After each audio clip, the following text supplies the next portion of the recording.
Listen, if you're looking to buy a house or get started investing in real estate, in this video, I'm going to share with you 5 types of properties that you want to avoid at all costs. These properties are money pits, time pits, and stress pits, especially if you're a beginner. And if you stick around until the very end, I'm going to share a 6th type of property that nobody's talking about, but it's going to cost you a big investment just like the others as well. I've seen way too many people lose everything because they didn't know what I'm going to share with you in this video. So if you stick around until the very end, you're going to put yourself ahead of the game. Now, before we get started, let me give a quick shout out to the sponsor of this video, Baselane. Now, one of the things I like about Baselane is how simple everything is right at your fingertips, especially when it comes to automating your real estate business. So for example, let's say I wanted to add a property to Baselane. I would go under property management and I would simply click on properties.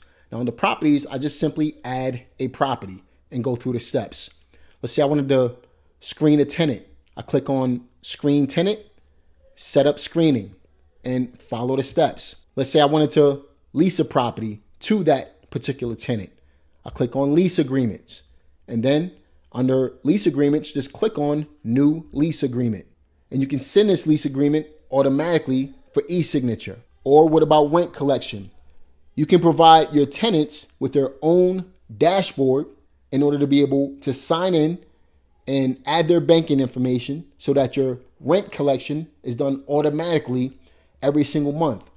Baselane will collect the rent for you and then disperse it into your account. I use Baselane like that in one of my other accounts. It makes things a lot easier, and I know it's going to help you in your real estate investing business as well. So as I've mentioned, Baselane is great if you're looking to automate your real estate investing business. It won't cost you a penny to sign up. And once you fund your account, Baselane is going to give you a $100 bonus just for joining the family. Be sure to check the link in the description box below. Now let's get into the content. I've been in the real estate industry since 2002. And over the years, I've wholesaled, I've flipped, and I've rented hundreds of properties. Now, although I've made a lot of money investing in real estate, I've also made some pretty big mistakes that cost me a lot of money as well. The kind of mistakes that have cost the average person tens of thousands of dollars. So what I want to do in this video is share with you the top 5 properties that you want to avoid at all costs. And I've learned this the hard way so that you won't have to go through the same mistakes that I've made. And if you stick around again until the very end, there's a 6th property that you want to stay away from as well, especially if you're a beginner. First up, houses in flood zones. Now I know what you're thinking, Jamel, I could get these houses for really cheap. Let me tell you this, they're cheap for a reason. Not only do you have to deal with the risk of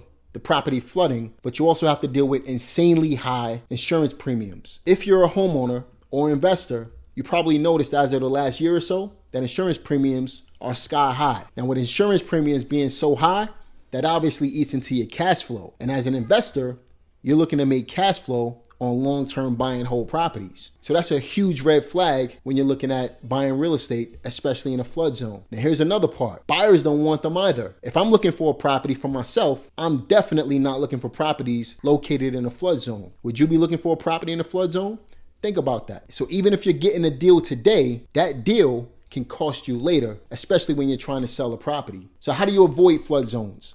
Well, here's a pro tip. Always pull a FEMA flood map before you buy a property. If you see a property zone AE or VE, walk away unless you're an experienced investor who understands the ramifications behind buying properties in a flood zone. Let's move into the 2nd type of property. Number 2, stay away from high crime areas or what we call war zones. I've seen way too many beginners fall for this. You might find a property for $25,000 or $40,000 or pretty low compared to where you live, but guess what? They're cheap for a reason. You might be thinking to yourself, man, I can invest 25 grand into this property and then put another 25 into it and collect $1,000 a month. That might be the case, but it's going to come with some issues. Let me give you an example. I remember rehabbing a house right around 2007, 2008, when I was living in Pennsylvania. It was in a pretty high crime area. I didn't think it was high crime, especially coming from New York City, but looks could be deceiving. So we're rehabbing a house. One day, we bring in the HVAC, we get it installed. The next day, we bring in a copper piping, we get it installed. The following day, we bring in kitchen cabinets, we install everything.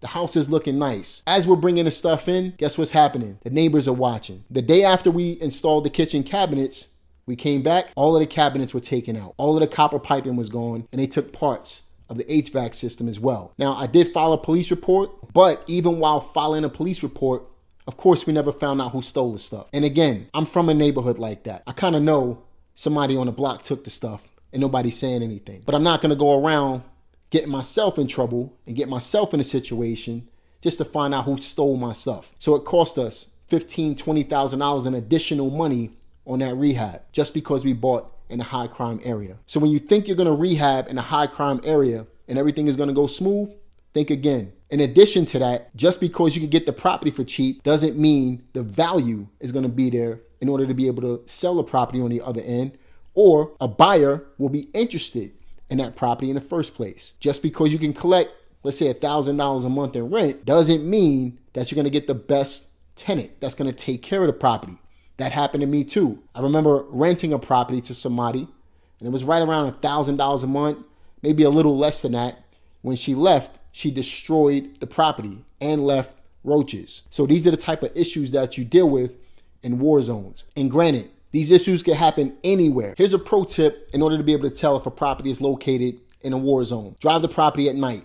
If you feel safe there, chances are the property is safe. If you don't, chances are a buyer won't and a tenant won't either. So drive around a property at night. That's how you're going to tell what type of neighborhood the property is in. So that's property number 2. Properties in high crime areas, aka war zones. Stay away from them unless you're an experienced investor looking to be the pioneer in revitalizing that particular area, which is a whole nother video for another day. Let's move into property number 3. Third, stay away from properties with major structural issues. I'm talking about foundation cracks the size of your finger or larger, big holes in a roof, or major roof damage. If a property has a big hole in the roof, chances are the inside of that property is going to need a lot of work. We're talking about mold and all kinds of other issues that could come along with that. We're also talking about termite issues. In fact, one of my Airbnbs that I have right now, when I bought the property, it had major termite damage. But I got the property at such a discounted price and I knew I had to do the work, it didn't really matter. So we had to tear that part of the house down and rebuild it. But if you ever walk into a property and from the inside, you notice termite colonies in the walls, be very careful. If you ever walk into a property and you're looking at the joists and there's evidence of termites, get an expert to take a look at it. If it's not too bad, you factor it into your numbers. If it's really bad, you might want to walk away if you're not an experienced investor. Let me give you an example of a recent property I just had foundation issues with, and it cost me $20,000 extra in my rehab budget. We're demoing the property day one. During the first week, we get it done. We walk downstairs and we realize that the wall is starting to crumble. Now, you couldn't notice it if you weren't really looking at it. But one day we were just having a conversation with the contractors downstairs, and I noticed the wall buckling out a little bit. So I asked the contractor, does the wall look like it's buckling out to you? And he said, yeah. So I had a foundation guy come in, and sure enough, he said, had I not called him, the house would have fell in because the foundation was that bad. And we wasn't even able to tell that it was that bad. So it cost me $20,000 extra. He had to redo the entire wall around the entire basement. Cost me money.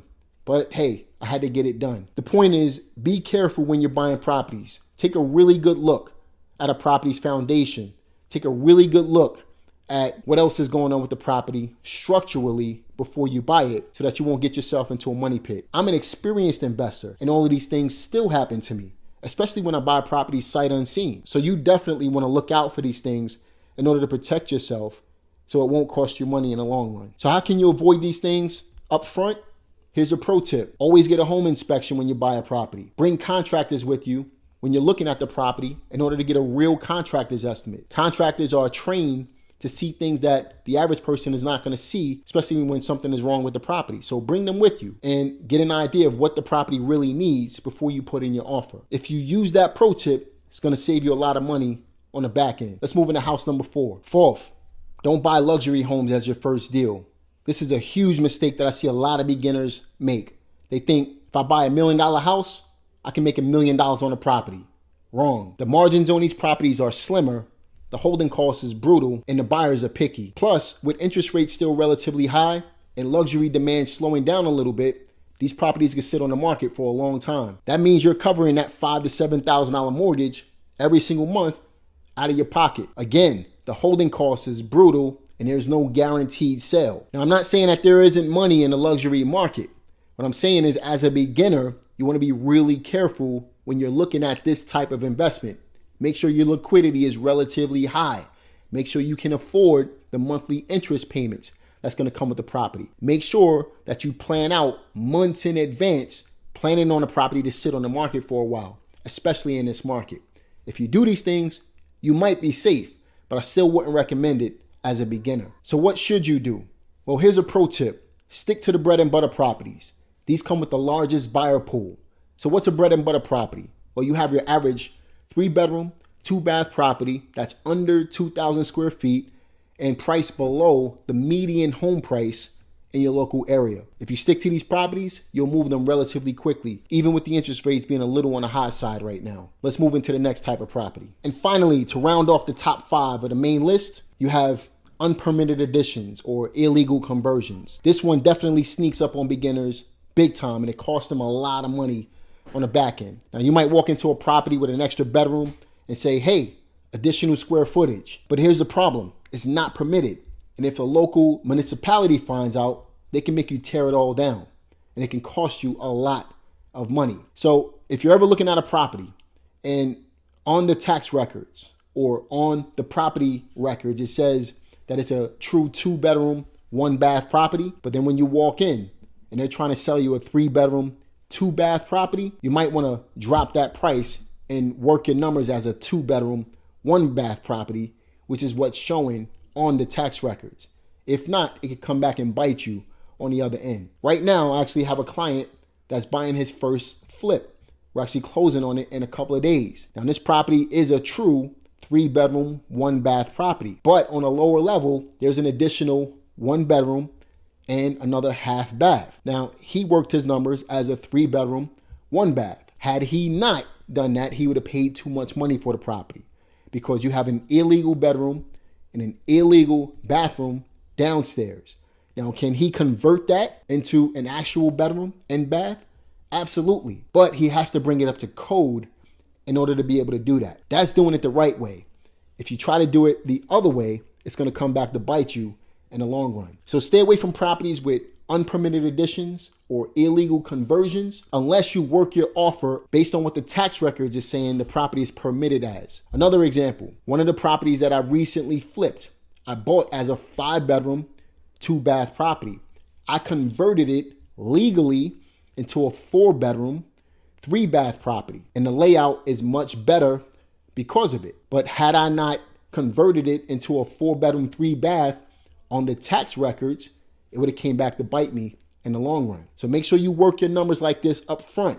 Make sure you know what you're getting yourself into. Don't overpay for properties because a seller is saying that a property is a 5-bedroom, 2-bath when you know it's only a 3-bedroom, 1-bath, and it'll end up costing you in the long run. So here's a pro tip. Before you buy a property, pull a permits. You can get these records down at the city or the county office. And if you see a property is being sold as one thing, but the permits is stating otherwise, walk away or negotiate your price all the way down to reflect what the house actually is. So that's my pro tip with house number 5. Now, as I've mentioned, if you stayed on into the very end, I was going to share a bonus type of property that you definitely want to be mindful of because it can cost you a lot of money on the other end.